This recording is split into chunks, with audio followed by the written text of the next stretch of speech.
suis heureuse de vous retrouver dans cette vidéo pour échanger au sujet de la méditation. Je m'appelle Cécilia Durand et je partage au Centre Seva ma pratique de la méditation. Je ne vous cache pas que c'est une nouvelle expérience d'échanger avec vous par ce biais d'enregistrement vidéo. Pour ceux qui me connaissent, vous pouvez vous imaginer le challenge de ne pas vous voir, de ne pas être en relation avec vous et avoir un réel échange tous ensemble. Mais c'est une nouvelle aventure de faire ce Festiseva en ligne, donc allons-y tous ensemble.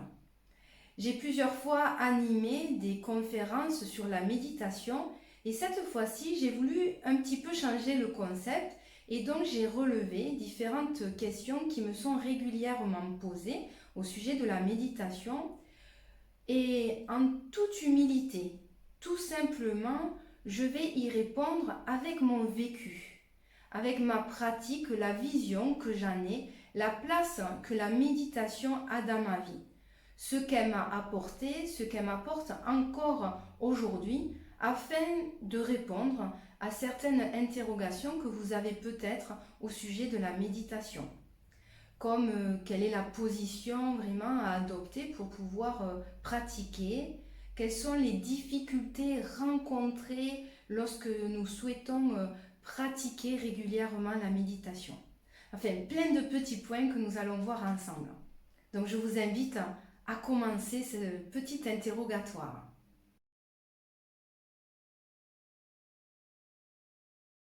La pratique et la découverte de la méditation, c'était il y a 14 ans, juste par un voyage en Inde, un voyage familial. Et j'étais pas du tout dans cette voie très terre à terre, infirmière clinicienne et infirmière pratique, telle douleur, tel médicament, tel problème, tel protocole. Et en fait, voilà, 3 semaines, un mois en Inde, avec cette possibilité de découvrir la méditation et aussi d'autres thérapies alternatives. Et c'était l'occasion. Donc, je me suis laissée guider et j'ai fait confiance du coup à mon frère qui m'a fait découvrir cette pratique-là. Pour quelques années, et encore actuellement, je suis vraiment un enseignement plutôt oriental, avec des pratiques de l'Inde, de maîtres spirituels indiens. Mais il y a à peu près 7 ans, j'ai commencé par une formation professionnelle de découvrir la méditation de pleine conscience. Une formation sur la prise en charge des patients douloureux, mais en dehors des médicaments. Et la formatrice était instructrice au cycle de méditation de pleine conscience MBSR. Par la suite, j'ai vraiment voulu comprendre ce qui se passait dans le corps, physiologiquement surtout, lorsque l'on méditait, pour moi-même, mais aussi pour pouvoir l'expliquer et le partager plus facilement auprès des patients, mais aussi de tous les professionnels de la santé. J'ai réalisé le cycle donc du Dr John Kabat-Zinn, le MBSR, et j'ai voulu aussi continuer et j'ai réalisé et suivi la formation du diplôme universitaire de médecine, méditation et neurosciences à Strasbourg au sujet vraiment de la méditation et des bienfaits et de tout l'aspect physiologique et neurologique de cette pratique dans le corps. Maintenant, je suis contente parce que j'ai vraiment cette pratique côté spirituel, cette pratique vraiment laïque, cet apport et cette connaissance de la méditation qui n'est pas finie puisque tous les jours on découvre des nouveaux aspects et des études qui nous permettent de mieux comprendre vraiment les effets de la méditation dans notre corps. Mais j'ai la possibilité, la capacité à mon échelle de pouvoir partager ma pratique et mon expérience auprès des enfants, auprès des professionnels de la santé. J'anime des formations auprès des médecins, des infirmiers, des kinés et aussi avec vous tous lors des séances, des ateliers ou des week-ends de méditation.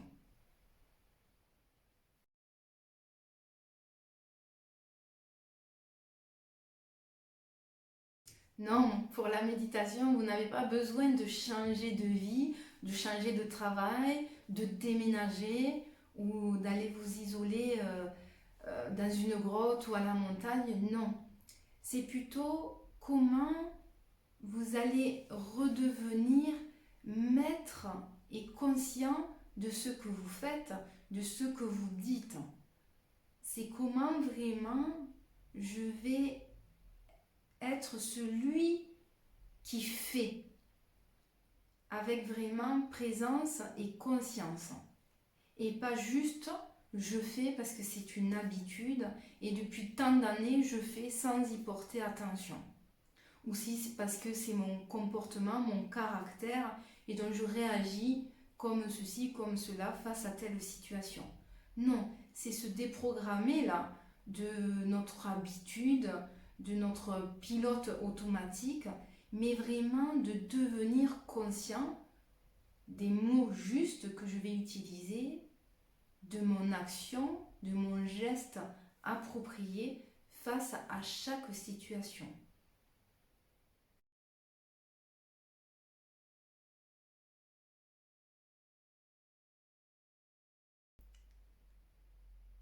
C'est important, oui, de lire, de voir des documentaires, mais cette partie-là ne peut pas remplacer l'expérience réelle, concrète, la pratique de la méditation. Vous allez pouvoir lire et voir un tas de films, de documentaires, un tas de livres, ce qui va vous permettre de le comprendre intellectuellement, ce qui va permettre peut-être de l'expliquer, d'avoir une connaissance bien profonde et particulière de la méditation. Mais rien ne peut remplacer l'expérience réelle et personnelle de la méditation. Pour cela, nous devons vraiment pratiquer.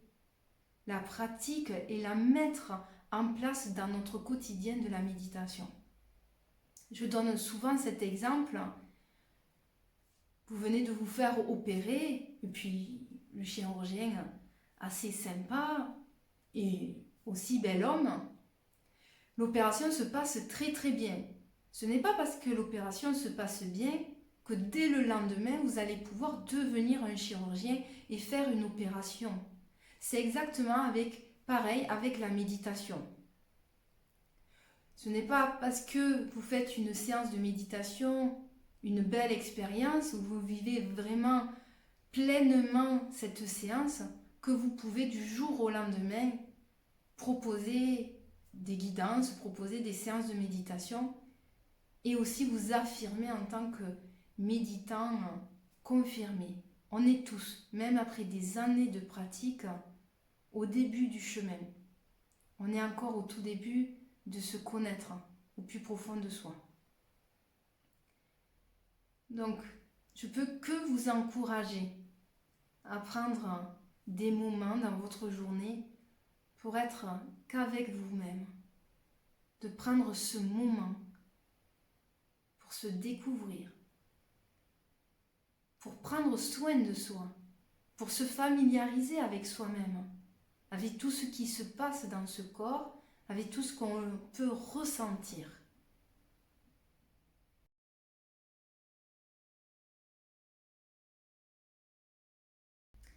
Oui, comme exemple, j'aime bien donner cet exemple, autant pour les petits que pour les grands. On a besoin au départ pour méditer d'un support.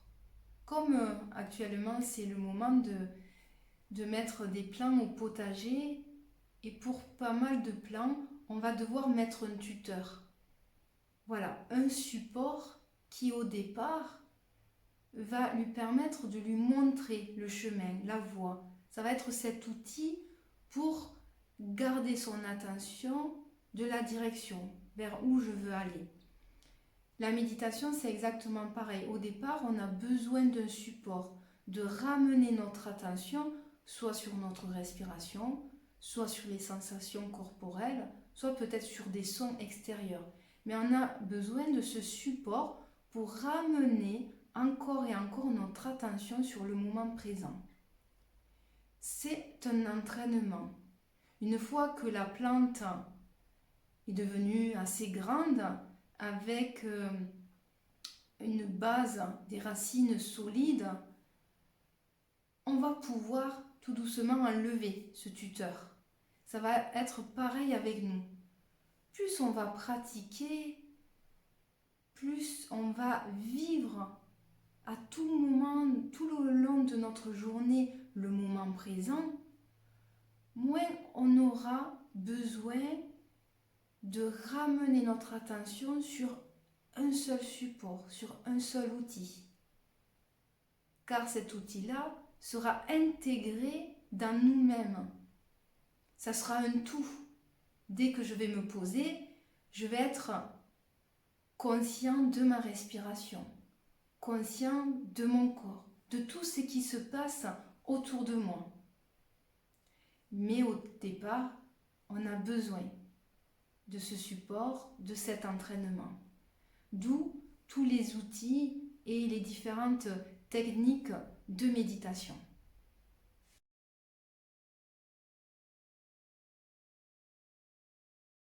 Oui, la position, lorsqu'on pratique la méditation, est importante. Mais attention, l'importance doit aussi être bien justifiée. C'est-à-dire que vous pouvez être assis sur une chaise, assis sur un coussin ou sur le tapis ou même directement sur le sol. Mais le principal, c'est que cette position vous permette d'être vraiment vigilant à cet instant. Je précise, si vous êtes assis au sol en tailleur, en demi-lotus ou autre, mais que tout le long de la séance, dans votre tête, c'est « Oh là là, j'ai mal aux pieds, j'ai des fourmis dans les jambes. Non, non, non, non, je vais tenir, j'ai une belle position. » Mais tout le long de la séance, j'ai ça dans ma tête qui me trotte. Par contre, j'ai une personne qui est installée sur une chaise. Or, c'est sûr, ça ne fait pas trop la classe. On est tranquillement sur la chaise. Mais cette personne-là, tout le long de la séance, va être vraiment attentive et présente à son corps, à ce qui se passe dans ce moment présent. Donc vous voyez la différence. Il vaut mieux être assis, confortablement installé sur une chaise, ce qui va lui permettre de vivre cette expérience pleinement, que être en tailleur avec une belle position en lotus, mais d'avoir son mental qui résiste. Après, oui, la position est importante et aussi témoigne de la présence de la personne. Si petit à petit mon corps s'avachit, je perds la présence dans mon corps. Non, c'est une présence, une vigilance bien positionnée dans mon corps qui me permet d'être vraiment dans l'instant. Puis aussi, la position et l'attention à ce que mon corps me dit. Là, j'ai envie de me gratter. Et donc, si je vais me gratter directement, c'est peut-être le fait que mon mental commence à s'ennuyer. Oh, ça fait long et tout. Ah, putain, je vais me gratter, ça amène du mouvement dans le corps. Ou peut-être le fait de vouloir changer de position. C'est peut-être possible, mais là, avant de faire le mouvement, posez-vous la question. Est-ce que vraiment c'est un réel besoin de devoir changer de position ou c'est juste mon mental qui cherche à détourner mon attention de ce que je souhaite et de ce que j'ai décidé. Donc avant chaque mouvement,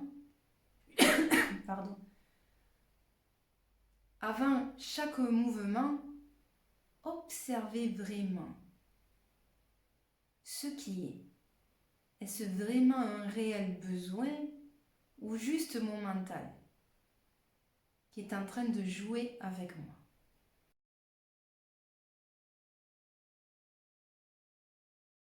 Attention, concentration. Euh, Aucun des deux, je dirais. Je préfère dire devenir le témoin de ce qui se passe. Juste là, dans ce moment, juste être là, sans aucun jugement, sans aucune interprétation, sans faire intervenir le mental, juste observer avec un esprit ouvert, un esprit libre, pour pouvoir accueillir tout ce qu'il y a dans cet instant. Pour moi, la méditation, c'est plutôt ça, devenir un témoin conscient de soi et de son environnement.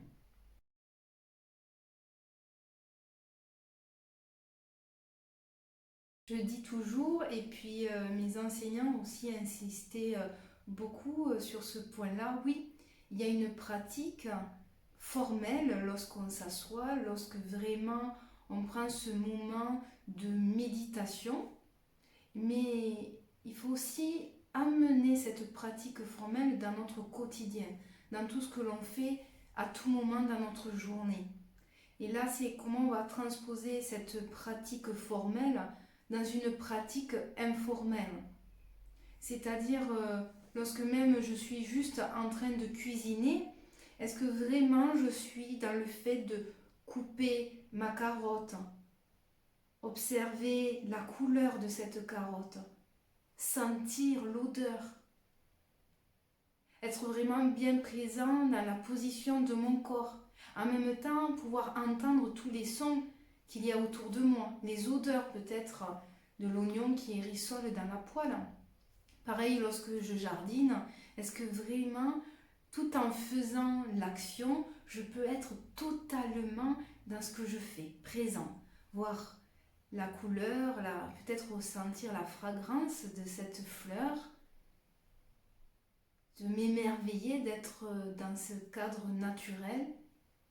Vous voyez, c'est vraiment ça. Ok, il faut avoir cette pratique formelle, assis sur sa chaise ou sur son tapis, sur son coussin.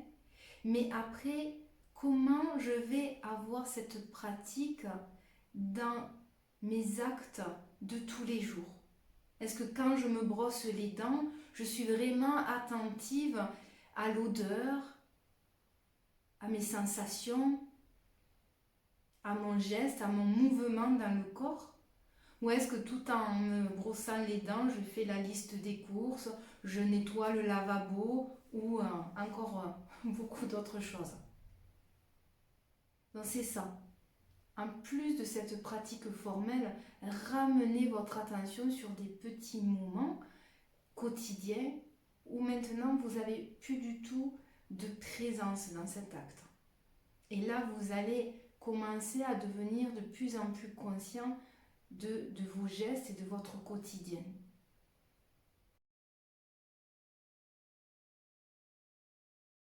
Pour ou contre les pensées, c'est pas si facile que ça. Il nous a fallu des millions d'années pour avoir les capacités extraordinaires de ce mental. Donc pourquoi aujourd'hui vouloir bannir ces capacités? Nous souhaitons arrêter ce mental, les pensées, car ils nous font souffrir.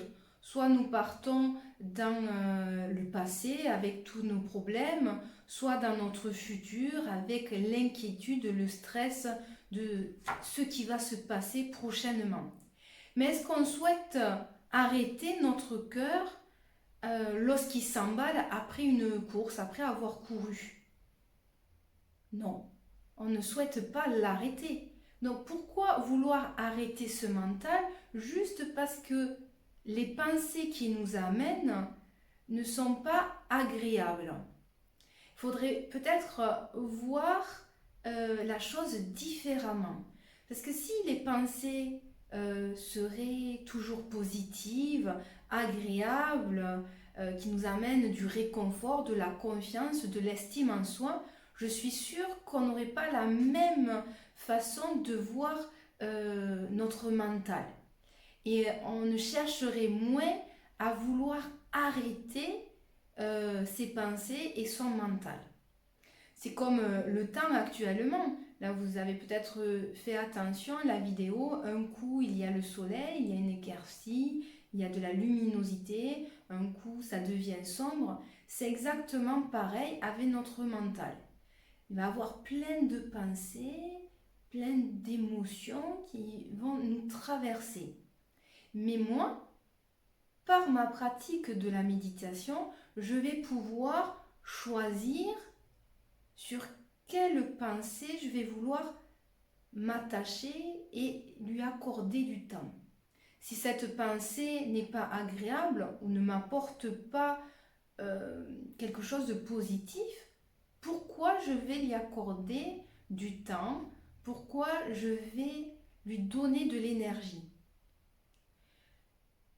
Des fois, il est nécessaire de penser pour trouver des solutions, pour réfléchir à un problème, et là, on a besoin de notre mental. Par contre, ce qu'il faut apprendre, c'est à savoir quand on veut faire intervenir notre mental. Et là, tout est là, l'art de la méditation. C'est à quel moment je fais intervenir ces pensées et je prends le temps de m'y arrêter dessus. Si je prends le temps d'observer ce mental, d'observer mes pensées, vous allez voir que d'un seul coup, on pense au jardin, puis d'un seul coup au plombier, à la voiture qu'il faut amener chez le mécano, à la liste des courses, et on ne se rend même pas compte de comment on est passé d'une idée à une autre. Méditer, ce n'est pas geler notre cerveau, arrêter les pensées, c'est plutôt mettre de l'espace entre chaque pensée. Et c'est en prenant cette distance-là qu'il va avoir le vrai miracle, cette paix intérieure, et ça va être au contraire loin d'être un problème, mais une vraie solution. Puisque quand on va mettre de l'espace entre nos pensées, vous allez voir qu'on va pouvoir être plus à l'écoute de nos sensations, à l'écoute de notre petite voix intérieure, et donc on va développer l'intuition, euh,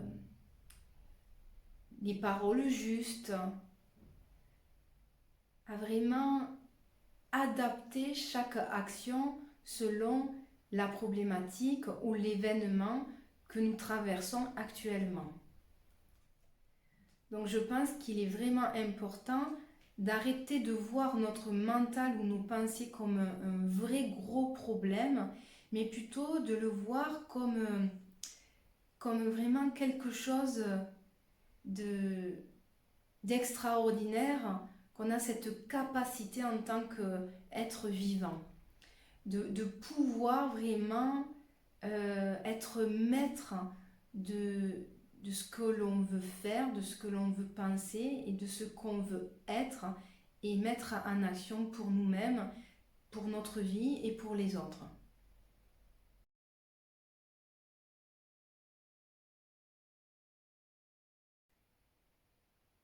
Oui, la méditation est importante dans notre vie de tous les jours car nous sommes tellement sollicités d'un côté, de l'autre, personnellement, professionnellement, avec un tas d'émotions qui viennent nous percuter tout le temps, tout au long de notre journée.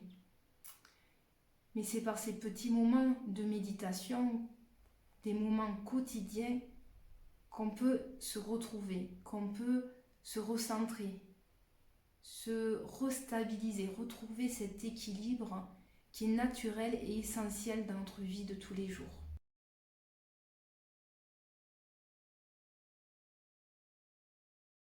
Ce n'est pas facile tous les jours, ce n'est pas facile à certains moments de le mettre en pratique, mais je pense et j'essaie au maximum de vivre pleinement ce que je dois vivre, que ce soit agréable ou désagréable, mais toujours aussi avec un regard sur les personnes qui m'entourent à ce moment-là. J'essaie de ne pas le vivre personnellement, que ce soit quelque chose qui soit joyeux ou quelque chose qui soit difficile. J'ai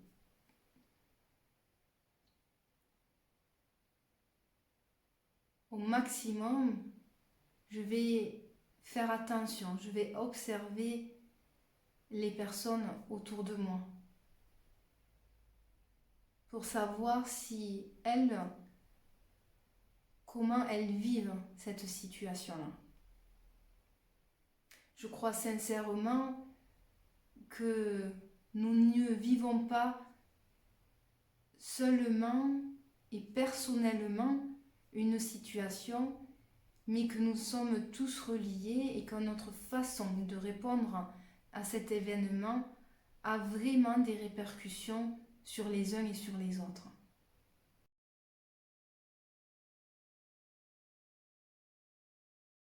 Ce qui est le plus important toujours pour tout ce qu'on fait, c'est quelle intention on a, quelle intention on met dans notre projet, dans notre action. Quelle est l'intention? Pourquoi je le fais? Pourquoi je le fais autant pour moi-même? Quelles sont mes intentions pour moi?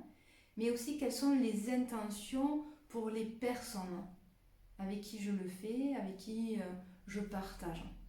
Et je pense que si ces intentions-là sont bonnes et claires, il n'y a pas de problème, autant pour soi que pour les autres. Mais il faut de la transparence, il faut que ce soit clair. Et là, tout peut être fait, tout peut être proposé. Toujours avec le respect de soi et le respect de l'autre.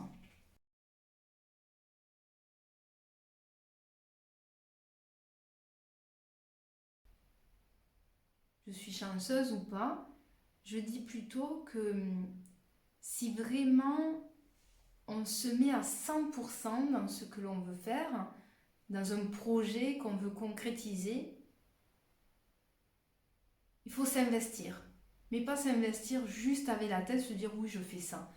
Non, c'est vraiment investir tout son corps, toute son âme, toute son énergie dans ce projet-là. Et puis peut-être que ce projet n'arrivera pas jusqu'au bout, on n'aura pas le résultat vraiment voulu, mais c'est pas grave, hein, parce que vraiment on y aura mis tout notre cœur. Et donc si ça doit arriver, ce qui doit se passer, ça va se passer. Mais moi, j'aurais vraiment fait ma part. Ce que je devais faire, je l'ai fait. Je suis tranquille là-dessus. Mais juste avec l'expérience de quand même tout ce que j'ai pu mettre en place jusqu'à présent, je me rends vraiment compte que si on le fait totalement, à 100%, le résultat sera à 100%. Donc si je dois vous donner un conseil, quoi que vous voulez mettre en place, faites-le, mais décidez-le et allez-y de toute votre force, de toute votre énergie. Et là, vous verrez que le résultat sera au rendez-vous.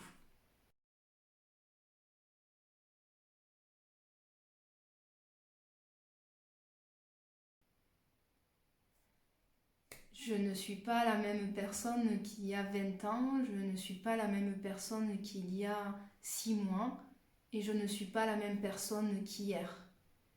Je pense qu'on est tous dans une évolution et que c'est important de prendre cet aspect en considération. On a tous fait des erreurs, on a tous réagi avec nos capacités du moment, mais on a tous changé et on a tous évolué. Donc c'est vraiment dans ce sens-là qu'il est important de donner la possibilité aux gens de changer, de s'améliorer, Et du coup, il est très important de pardonner. De pardonner les erreurs, la façon d'avoir agi ou d'avoir réagi face à une situation.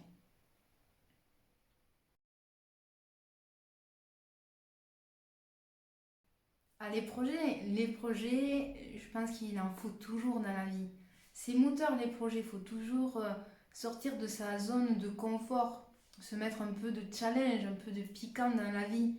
Donc oui, des projets, si vous en avez concernant la méditation, moi je suis toujours partante à innover, à se lancer dans des nouvelles propositions dès qu'il s'agit de méditation. Donc avec grand plaisir, vous pouvez me contacter et on pourra voir ensemble ce que l'on peut faire.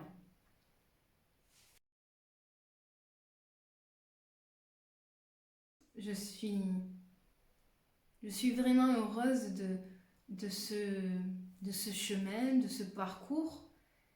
Et chaque jour est un nouveau défi, chaque jour une nouvelle expérience que j'apprécie au maximum avec des rencontres, des partages qui me permettent vraiment de, de ressentir beaucoup de gratitude dans ce que je fais, autant pour moi, dans ce que je partage. Et vraiment, je tiens à vous remercier, vous tous, car c'est vraiment l'effet du groupe, l'effet de cette relation qui me permet et qui me permet, oui, de grandir tous les jours un peu plus. Donc merci à vous tous. Je vous remercie d'avoir pris le temps de regarder cette vidéo. En tout cas, j'ai fait ce petit interview avec beaucoup de joie pour partager ma pratique avec vous. Donc au plaisir de vous rencontrer, de partager ensemble une séance de méditation au centre Seva à Muret, une séance hebdomadaire, un atelier ou même une formation. Donc à très bientôt.